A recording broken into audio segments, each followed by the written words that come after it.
एक old man और एक यंग लड़की ये दोनों बाथरूम में फंस जाते हैं।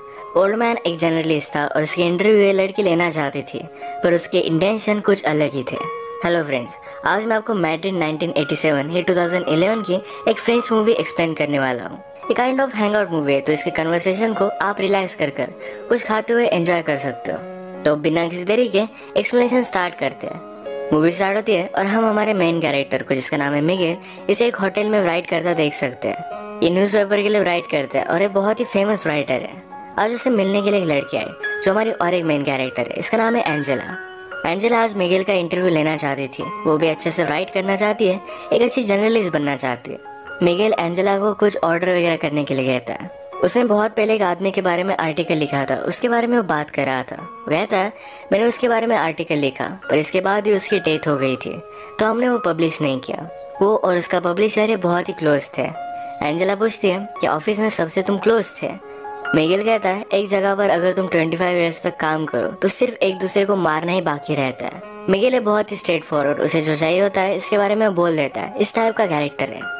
एंजेला ने कोका कोला ऑर्डर किया था, इसकी एक सिप उसने उससे मांग ली। मिगेल को डॉक्टर ने कोका कोला, टोबैको इस तरीके की चीजें खाने के लिए मना किया है, पर फिर भी वो मानता नहीं। वो एक ही टाइम पर स्मोकिंग भी करता है, कोका कोला भी पीता है और टोबैको भी खाता है। उसे लगता है कि अगर इस तरीके से उसकी डेथ हो जाए तो इसका ब्लेम ये सारी चीज़ों में इक्वली डिस्ट्रीब्यूट हो जाएगा। एंजेला ने अपनी राइटिंग मिगेल को दिखाने के लिए लाई हुई थी, जो मिगेल को इतनी ज़्यादा पसंद नहीं आती। वो कहता है तुम्हारा आर्टिकल बहुत ज़्यादा लॉन्ग है, अगर तुम्हें पब्लिश होना है तो ये ज़रा शॉर्ट होना चाहिए। एंजेला ने मिगेल की राइटिंग स्टाइल भी कॉपी की थी, तो कहता है तुम्हारी राइटिंग स्टाइल ज़रा यूनिक होनी चाहिए, तुम्हारे वर्ड्स लोगों को पिंच करने चाहिए, तभी आर्टिकल परफेक्ट बनता है। राइट कैसे करना है ये कोई भी सिखा नहीं सकता, ये अंदर से आना चाहिए। यही रीज़न था एंजेला ने अपने कॉलेज में राइटिंग के कोई भी लेसन लिए नहीं थे, क्योंकि ये सिखाया नहीं जा सकता। बात करते वक्त मिगेल ने एंजेला को अपने पास बुला लिया था। मिगेल एंजेला को अपने कोट से चाबी निकालने के लिए कहता है। वो कहता है एक मेरे पेंटर फ्रेंड की है जो वीकेंड के लिए बाहर गया हुआ है।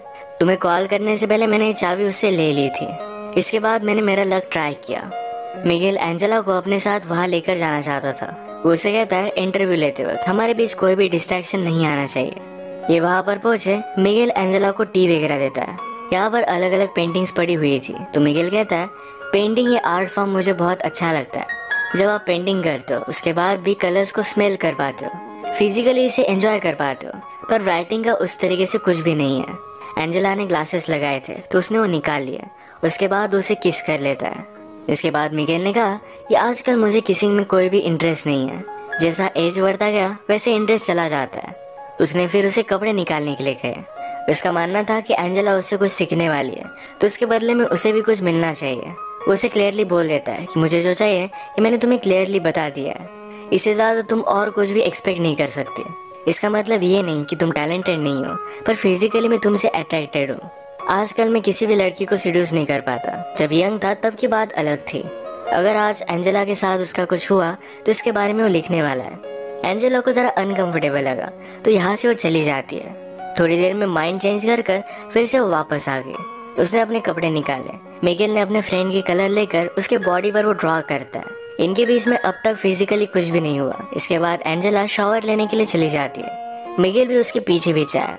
उसने डोर लॉक किया, वो भी शावर लेता है। शावर लेने के बाद एंजेला ने कहा कि अब मुझे यहाँ से जाना है, ये सब वो नहीं कर सकती।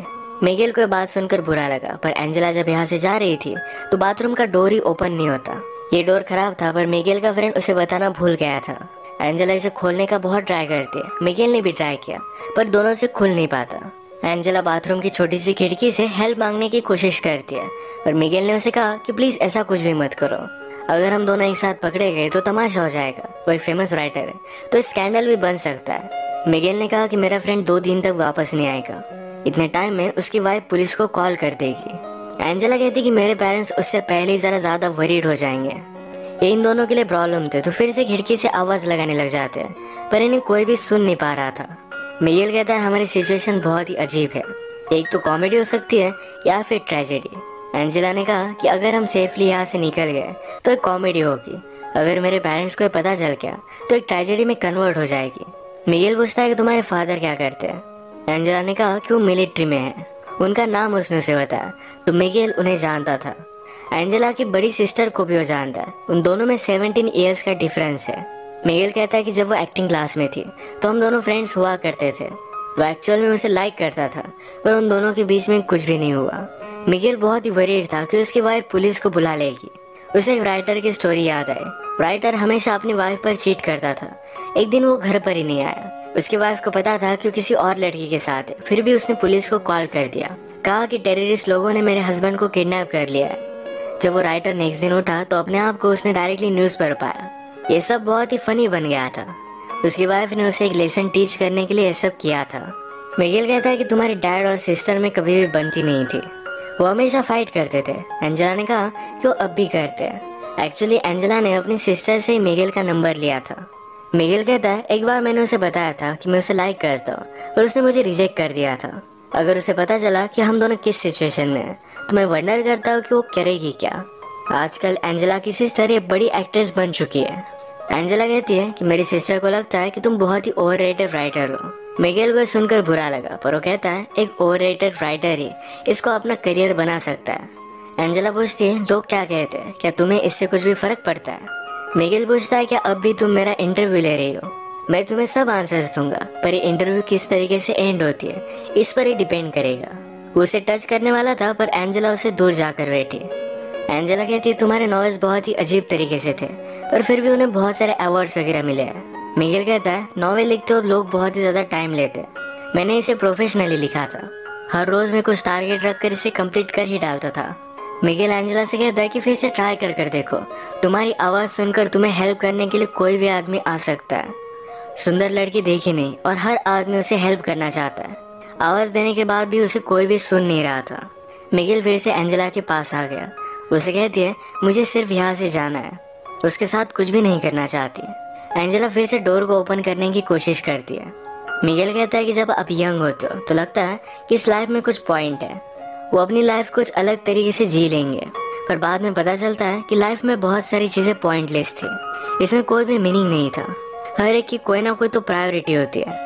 मिगेल एंजेला से पूछता है कि आज सैटरडे है, अगर तुम घर पर होती तो क्या करती, क्या अपने फ्रेंड्स के साथ बाहर जाती। एंजेला को ये सब चीज़ें पसंद नहीं है। वो कहती है कि मैं बुक्स रीड करती। मिगेल को जो बुक्स पसंद है यही एंजेला ने भी पढ़ी हुई है, पर मिगेल कहता है हम दोनों के व्यूज़ इस पर बहुत ही अलग अलग होंगे। जैसे कि क्लासिकल म्यूजिक और एक रॉक बैंड में डिफरेंस होता है। मिगेल ने फिर यही टॉयलेट किया। वो कहता है प्यार के बारे में लोगों ने बहुत सारी चीज़ें लिखी है, पर बाकी चीज़ों के बारे में कोई भी नहीं लिखता। ये लोगों को ज़्यादा रेजोनेट करती है। अपने राइटिंग में इन चीज़ों का तुम्हें ध्यान रखना चाहिए। मिगेल अब फ्रस्ट्रेटेड हो रहा था। वो कहता है हम दोनों यहाँ हैं, हम दोनों में एक टेंशन है, अगर हम कुछ भी नहीं करते तो टेंशन बढ़ता जाएगा। सब कुछ हो जाने के बाद शायद हम एक दूसरे को डिज़ायर नहीं करेंगे, पर फिर भी अट्रैक्शन बहुत ही इम्पोर्टेंट है। मिगेल भी अब जल्दी से जल्दी यहाँ से निकलना चाहता था। उसे बुरा लगता है कि वो सोच क्या रहा था। वो एक ओल्ड मैन है, कोई भी यंग लड़की उसके साथ इंटीमेट नहीं हो सकती। वो कहता है कि मेरी वाइफ को मैं बहुत प्यार करता हूँ, पर फिर भी कभी कभी आपको आइसोलेशन की ज़रूरत होती है। हम दोनों यहाँ पर इस तरीके से एक साथ हैं, अगर हमारे बीच में कुछ भी नहीं हुआ पर फिर भी लोगों को लगेगा कि कुछ ना कुछ तो हुआ है। ये उसे एक ट्रेजेडी की तरह लगता है। एंजेला फिर उसके पास आ गई और ये दोनों इंटीमेट हो जाते हैं। इसके बाद एंजेला को थोड़ी सी भूख लगी थी। इस पर मिगेल कहता है मूवीज़ में मुझे लोगों को कुछ ना कुछ खाते देखना अच्छा लगता है। उसने अभी अभी एक एक्शन मूवी देखी थी जो बहुत ही फास्ट थी, पर अचानक से उसमें एक आदमी का खाना खाते हुए सीन आ गया। उसे लगता है कि उस सीन में एक पीस था, एक रियलिटी थी। वो बताता है कि राइटिंग भी इसी तरीके से होती है, जिस तरीके से जो भी फैक्ट्स है हमें उस तरीके से बताने चाहिए। जितना आप रियल लिखोगे उतना ही लोगों को अच्छा लगेगा। एंजेला अपनी राइटिंग से वर्ल्ड चेंज करना चाहती थी, पर मिगेल कहता है वैसा कुछ भी नहीं होता। तुम सिर्फ लोगों के लिए अच्छा लिखने का ट्राई कर सकते हो, बाकी कुछ भी तुम्हारे हाथ में नहीं। मिगेल के व्यूज़ से बहुत सारे निगेटिव होते हैं। वो एंजेला से हमेशा इस तरीके से बात कर रहा था कि उससे बहुत ही ज़्यादा छोटी है। वो ऑलमोस्ट एंजेला को डांट रहा है, इस तरीके से उसे बात कर रहा था। एंजेला को इस पर गुस्सा आ गया। वो कहती मुझे सब लोग इसी तरीके से ट्रीट करते हैं, तुम सिर्फ बड़े हो, तुम्हें एक्सपीरियंस है, इसका मतलब ये नहीं कि तुम सही हो। तुम्हें क्या लगता है यहाँ पर मेरा आना ये तुमने चूज़ किया था? मैं भी तुम्हें चूज़ कर सकती हूँ। शायद मुझे भी कुछ ना कुछ डिफरेंट चाहिए था, इसीलिए मैं यहाँ पर आई। एंजेला का गुस्सा शांत होने के बाद मिगेल कहता है किसी को आवाज़ लगा कर देखो, पर फिर भी कोई भी सुन नहीं पा रहा था। एंजेला कहती है कि जब मैं छोटी थी तो इस तरीके से प्रिटेंड करती थी कि मैं एक सेलिब्रिटी हूँ, मेरा इंटरव्यू चल रहा है और आईने के सामने हमेशा ऐसे देखती रहती थी। मिगेल कहता है लोग अपने आप को जैसे है इस तरीके से एक्सेप्ट नहीं कर पाते, इसलिए कुछ ना कुछ ज़्यादा पावरफुल बनने की कोशिश करते हैं। ये बात एंजेला ने भी रियलाइज़ की थी और इसके बाद उसने मिरर के सामने इस तरीके से प्रिटेंड करना छोड़ दिया। सब्जेक्ट को चेंज करने के लिए मिगेल कहता है क्या तुम्हें मूवी देखनी है? एंजेला पूछती कि हम कैसे देख सकते हैं। मिगेल ने फिर उसे स्टोरी बताना स्टार्ट किया। वो कहता है कि एक फैमिली थी, मदर, फादर और उनका एक बेटा था। एक दिन अचानक से बेटे ने अपने बेड से उठना बंद कर दिया। पहले तो पेरेंट्स को लगा था कि शायद स्कूल नहीं जाना चाहता, तो उसने साइकोलॉजिस्ट से उसकी बात करवाई, पर फिर भी बेटा मानने नहीं वाला था। साइकोलॉजिस्ट ने पेरेंट्स से कहा कि इस तरीके से आप प्रिटेंड कीजिए कि सब कुछ चीज़ें बहुत ही नॉर्मल है। बहुत दिन बीतते गए पर फिर भी वो अपने बेड से उठा ही नहीं। फादर और मदर ने फिर डिसाइड किया कि हम इसे लेकर कहीं वैकेशन पर जाएंगे। ये अलग अलग प्लेसेस पर घूमे। घूमते घूमते एक जगह पर मेला चल रहा था। इस मेले में अपने बेटे को बेड पर ही लेकर गए। वहाँ पर एक लड़की से उसने बात की। वो लड़की भी उसके पैर में पड़ गई। उनका बेटा फिर भी बेड से उठा ही नहीं। उस लड़की को बहुत बुरा लगा और वो भी फिर बेड में ही रहने लग गई। ये बात देखकर सारे विलेज वालों को लगा कि शायद ये बीमारी कंटेजियस हो सकती है। उन्हें यहाँ से बाहर निकाल दिया गया और भी थोड़े दिन बीत गए। एक रात आई जो बहुत ही ब्यूटीफुल थी। मदर और फादर एक दूसरे की कंपनी एंजॉय कर रहे थे। वो दोनों जंगल में गए और एक दूसरे के साथ इंटीमेट हो गए। जब वो वापस आए तो उनका बेटा बेड से उठकर कहीं चला गया था। उन दोनों ने अपने बेटे को ढूंढने की बहुत कोशिश की पर उन्हें वो कहीं भी नहीं मिला। एंजेला पूछती है क्या इस स्टोरी की एंडिंग सैड है? मुझे तुम्हें क्यों सुना रहे हो? मिगेल उसे बताता है कि मदर ने अपने बेटे को ढूंढने की बहुत कोशिश की थी, उसे मिला नहीं, पर इस बात से वो खुश थी। उसका बेटा इस तरीके से रह रहा था, इस बात से वो तंग आ चुकी थी। उसे जो फीलिंग्स आ रही थी इस वजह से उसे गिल्टी लग रहा था। स्टोरी की तरह ही हमने आज जो भी किया ये गलत था। हमें इसके बारे में गिल्टी तो लगेगा ही, पर ये अब हो चुका है। इसके बारे में ज़्यादा सोचना सही नहीं। इसके बाद अगर हम फिर से कभी मिले तो तुम मुझे इग्नोर कर दोगी। तुम्हें गिल्टी तो लगेगा पर यही करना सही होगा। इसके बाद थोड़ी देर में मिगेल को किसी का आवाज़ आया। उस आदमी को बुलाकर कहता है कि प्लीज़ मेरे फ्रेंड को कॉल करो, मैं यहाँ पर फंस चुका हूँ। थोड़ी देर में मिगेल का फ्रेंड भी वहाँ पर पहुँच गया। जिस तरीके से मिगेल ने कहा था कि तुम मुझे अनदेखा कर कर यहाँ से चली जाओगी, उसी तरीके से एंजेला यहाँ से चली गई। जाने से पहले एंजेला ने उसे कहा कि सिर्फ एक इंसिडेंट था, इसी तरीके से मैं उसे ट्रीट करूँगी। मुझे इसके बारे में कोई भी बुरा नहीं लगेगा, ये सिर्फ उसके लिए एक एक्सपीरियंस था। इसी के साथ ये मूवी एंड हो जाती है। अगर हम इस तरीके की हैंगआउट मूवीज़ देखें तो इसमें सिर्फ कैरेक्टर को और भी ज़्यादा जान देना, उनके साथ कन्वर्सेशन एंजॉय करना, यही सिर्फ एक पॉइंट होता है। तो इसी टाइप की आज की हमारी मूवी थी। अगर आपको एक्सप्लेनेशन अच्छा लगा तो प्लीज़ इसे लाइक और कमेंट ज़रूर कर दीजिएगा।